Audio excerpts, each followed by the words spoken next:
Welcome back to interviews. Today we're breaking down episode. No, we're breaking down the season final of Richard Atelier.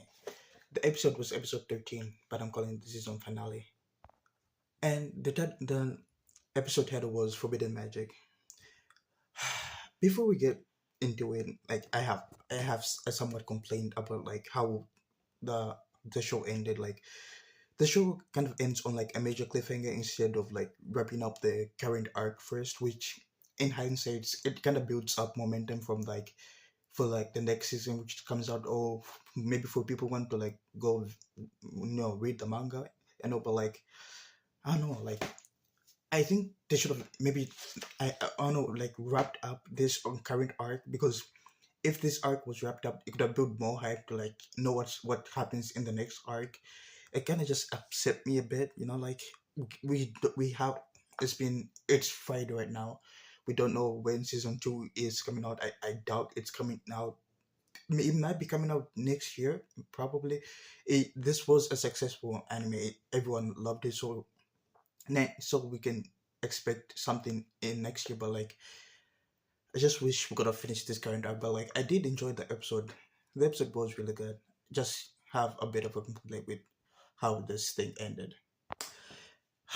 Anyway, let's get into the episode itself. The episode itself kind of picks up directly from episode 12's cliffhanger during like the second test in the serpent back's cave. I thought it was serpent snake cave, but it's serpent back's cave. Anyway, the I would say the examiner for this exam was Alaria, Alaria, Alaria, Alaria. Yeah, Alaria. If you remember from episode 12, she was abducted by a brimmed cap. Which we don't know what the brimmed cap's name is, but like he is, I don't know. He has so much aura. Like I just he's really mysterious. Like with all brimmed caps, but like he is more mysterious than like the first brimmed cap we met. Anyway, before before disappearing, she kind of you know throws her hat on out of the cave. It was like it was a distress signal. It was directly sent to uh Kefri. Like, it was a small gesture that kind of carries enormous weight, because it's the only warning she can give out. She is abducted. We don't even know what happened to her. We don't know if she's alive. She's dead. I doubt she's dead, but I don't think I don't know if she's okay. I don't know if she's alive. I don't know. Like like I might be like I don't know how my mind works, but like for better character development for Coco, I think she should probably be not dead, but like heavily injured. This she should have the same thing that was happening to Yuni. Like the with the magic should be used on her.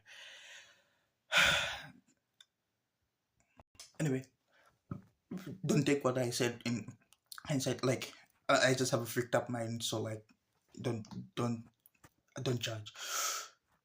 Anyway, Kiri kind of registered what's happening immediately and moves Teti and Coco.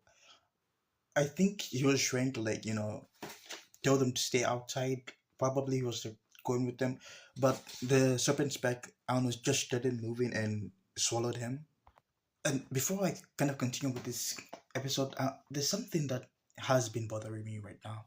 Like, what do the Brim Club specifically want with Coco? Like, I really don't know. Like let me just give you like a simple example. Let's take Restoria One and Magic for a reason. Will is wanted by like the mages because he possesses the fifth element, an element that will be able to like help him, defeat the outside invasion. We kind of understand why Will, if Will was kidnapped, we kind of understand why that would happen. But like in Richard Atelier, it's not really like that.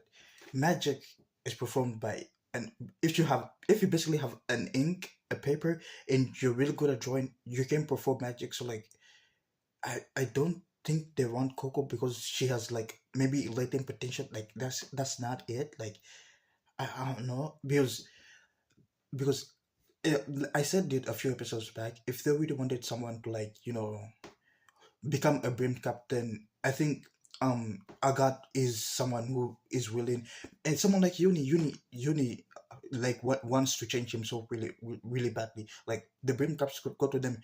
We have Richie kind of wants to follow her own magic. The brain caps could help her, like like Coco doesn't seem like someone like the the investment isn't worth the payoff. Like there has to be like a specific reason, because it's not like Coco doesn't have like amazing drawing abilities. She wasn't born like talented with drawing. If she was born talented with drawing, like I can understand, but like in the first season just showed us that Coco is good at drawing straight lines, but like aside from that, nothing else. So like drawing isn't like she isn't like a magnificent drawer to the point where like she can make complex magic signals. So I really just don't know like what is the main goal with her. Like Coco isn't I don't know, like of all like the apprentices Kefri has, Coco is nonetheless the weakest one. She only started basic training. Like I don't know, I can't wrap my head around it. Like I need something. I bet if I check the manga and read like to the present current day, I might have some clues where they want her, but like I gotta stick with the anime because I normally make reviews and shit. Anyway, that's enough for my rant. Let's get into the episode. No, let's continue with the episode. Let's get into the episode means we haven't shared about, like, let's continue with the episode. Anyway, this episode kind of shows me that the brain caps don't kind of attack physically. The target emotions like fear, desire. Like I'll bring back to the example of Uni. Uni is scared of drawing in front of people, which he kind of overcomes in this episode, which I also talk about, which I really enjoyed. But like for someone like Uni who wants to change so badly, joining a brimmed cap would be like something they want. So like they'll target his desires. Like give him like maybe change his build. I don't know, give him more confidence, make him the person he wishes he is. Like they exploit the most vulnerable part of a person, which like I want to tell this back to Coco, but like I don't know, yeah. And I want to say something that kind of I don't know, like this is not this will be a very unpopular opinion, but like I really need I think Coco needs to like fully understand that magic causes suffering, because in each and every part of the episode she idolizes magic to the point where like I I don't think it's I don't think it's healthy for her. Like she sees magic in such a beautiful way to the point where like I think it will be really good character development for her to know both sides. Like I really think she should like love magic. She love magic with the passion, but she should also know that there's a real harm to like do it. Like real people kind of get hurt both sides. Like it can bring happiness to people, but like it will hurt others, and that is a lesson that's going to matter for like where the story goes like next. I don't know if the author explored it, but like Coco Coco is unlike okay Coco and Tetia have this mentality of magic brings people happiness, and the brain caps are like the opposite of that. So like what am I trying to say? Basically what I'm trying to say is Coco should learn that magic causes harm, and she should strive to be a witch that protects people from that harm. She should she should not believe that magic is all good and powerful. Like in this episode, we kind of see the golden statues. People turn into golden statues for like thousands of years. Those guys have been suffering, and that's caused by magic. She should learn that magic isn't all. It isn't. She should learn that both sides of magic. She should learn that magic is a beautiful thing that creates happiness and joy, but it can also bring suffering for those who use it in the wrong hands. That should be like a main lesson she should learn. Maybe in the next arc, maybe in the future arc, maybe by the end of the story. That's something she should learn. In my opinion, I think so. People might not like it, but that's my opinion. Okay, now let's talk about the characters, how they improve since from episode 1 to like the current episode. And without a doubt, I think with without a doubt, without adult supervision, like the three apprentices taking the exam, Agot, Richard, and Uni have to like protect themselves, and they have to also protect the Murphins in like in their care because that is part of the exam. But I doubt even if they don't take care of the Murphins, I doubt that will be deducted from them because a brimmed cap is there. But amongst them, I think Agat has spent like most of the season being cooperative. She is proud at times she's harsh. Like I hate. She was one of the characters I really hated in the beginning of the episode, but as time passed, I kind of get where she's coming from. Like this episode shows. This episode kind of shows like a completely different side from her. Like she kind of analyzes the situation carefully. She thinks strategically. She puts herself in danger repeatedly. Like in this image right now, she's kind of putting herself in danger. Like trying to trick the brim cap. She was trying. She was. It was like an attempt to make sure that Brimcap doesn't follow them anymore because she knows the Brimcaps want Coco, but like she also has to protect her friends, the people right behind her. Like each and every episode, she puts herself in repeatedly. She puts herself in danger to repeatedly like protect others, without making it all about herself. Like she is proud, but like you can understand where that pride comes from. She's like the Vegeta of Richard Atelier. And this episode is where Agot kind of stops being like a rival character and becomes someone genuinely like capable of becoming a great witch. Like I think Agot, no, I know Agot will be a great witch in the future, but like she just needs to go past her family because the only thing that's holding her back is thinking it's her mindset. If she changes her mindset, I think she will be a great person in the future. But like right now, as she is, I don't think so. And then let's move on to our next character. This is the part what I really don't want to say, but Risha has always been like she's a Kodre, someone who's doesn't show much emotion. She kind of acts as code sometimes, but she enjoys her spending time as with the other girls. No, she's someone who follows her own creative path and resists learning magic outside of what she like invents herself. And the Brimcraps attack kind of forces her to like confront that, because like when I said it the first time and I'm saying it again. That type of mindset, I don't think it's a really good mindset for someone like Richard to have. Like we've seen a bit of a backstory. We kind of see where it comes from, but like it's not a really good mindset. Like in a moment where like one of her friends need her, like she doesn't have the spells to actually help them. Like when they were escaping the brim cap, she couldn't use wind magic to actually push the cart far enough for them to get away.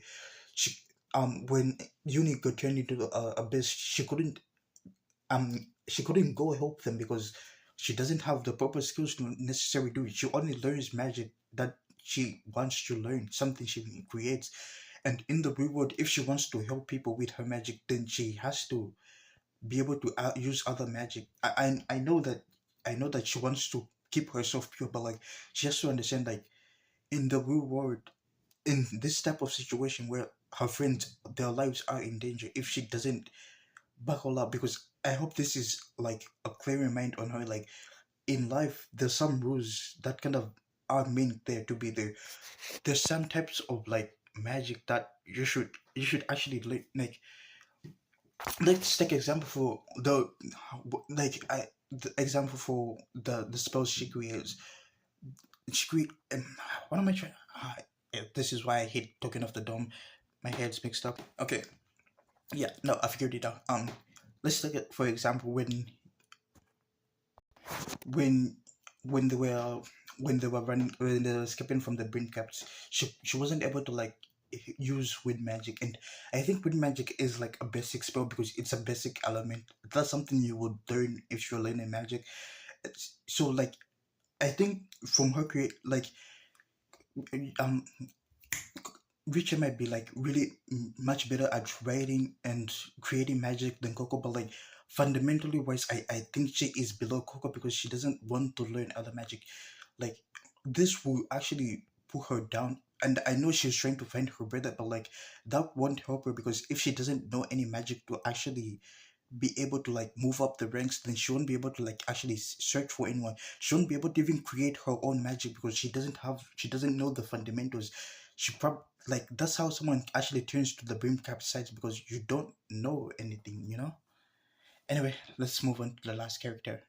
That's the second last, the last, yeah, the last character. Let's talk about Uni. I think Uni is, I would say, undoubtedly, Uni is the best reading character in the entire show. Like, I might be wrong, I don't know, but like, in my opinion, he is, like, he has been the most timid, most fearful apprentice throughout the season. You kind of understand why he is timid, but like, the Brim Caps identifies exactly like that to exploit without mercy. Like, he he is like the perfect target for them because in the last episode we were able to like actually see him overcome his weakness, not fully overcome it, but like he found a way to work around like not being able to like draw in front of people, and that was really amazing. Like I just love him for that, you know. Even though we haven't had like many scenes from him, it's only been here for like 2 or 3 episodes, but like the character development he had was phenomenal. Like he is one of my favorite characters right now, and I am planning on buying. If there's a Uni merch, I am planning on buying that. Like that's the first thing. Right before I buy Tetia merch and Coco merch, he's like the third person in. Okay, fourth person because I gotta get my girl Rachel because no matter how much you criticize Rachel, she is and that'll be one of the best characters. I enjoy her more than I enjoy anyone.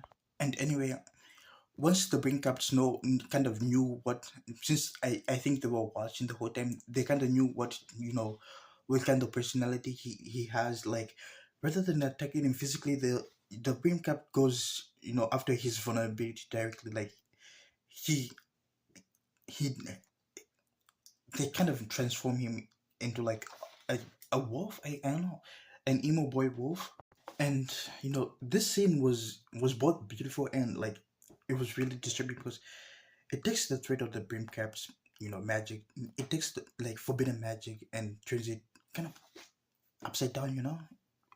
What I'm trying to say is like everything the season has warned us about is right here on the screen itself. Like the complete loss of control, the suffering, and the tragedy. You know, like he's we don't know if we can ever even be able to turn him back to normal. And what makes it hard to even what made it hit harder than it had to is it's showing his arc leading up to, you know, up to this moment. We watched him like watching him slowly find his way to show his face through fears, you know, like find a way to actually be able to draw in front of people, you know, like move past his fear. Like a few episodes that just made him like a really good character. And now he's you know reached a point like I don't know, like we know about how what forbidden magic does, but we have never actually, you know, seen it actually being inflicted on someone. And this scene alone was just really beautiful and disturbing at the same time. It showed like the dark side of forbidden magic, but it also showed the beauty. Like the scene, like the artistic was beautiful. That's the beauty I'm talking about. The disturbing part was like we know Uni probably won't be able to turn back. We don't know if there's just actual spell to do that to turn him back to normal. We don't know about that. That's just sad, you know. Anyway, Coco doesn't get like the biggest action sequences in this final. She doesn't get that many scenes. Maybe like a few scenes in the front at the beginning, and like then like the few scenes like, you know, at the back. But she doesn't even need that many scenes because she was the emotional center of everything that happens. She witnessed like the consequences of forbidden magic, you know. Like she was watching people who like around her like face like impossible situation. Like from the beginning of the story, she has watched her friends almost die. Her mother, we don't even know if she's alive anymore. And then now she's seeing how forbidden. She's seeing people who were turned into golden statues because of forbidden magic. Like that's something that, if you think about it, is really terrifying for her because even though I said that she needs to understand, like I can also feel on an emotional level, I kind of feel it, but like this was something that I was talking about. She should get like it's a concept in her mind that she should get like for magic is really beautiful. It's a beautiful thing. It can make people happy, but like everything has its edges. A knife is help. You can use it to cook something, but a knife can also be used to kill someone. Like that's a lesson she needs to learn. Forbidden magic is just it's just magic, but like magic can be can be used to make people happy or be used like how it's used right now. Forbidden magic, it depends on the person who's using it. So I want Coco to strive to actually make her way to understand what she wants to do, because I doubt for forbidden magic it's just spells which are used on the body. Like healing magic is was taken away because it's a spell used on the body, and that makes people happy. It see that's what I'm saying. She needs to uncover what her true path is. It should not be like someone who only uses weak magic. What am I trying to say? I'm just saying she's finally understanding what the dark side of magic is, and I love that the author actually went into that.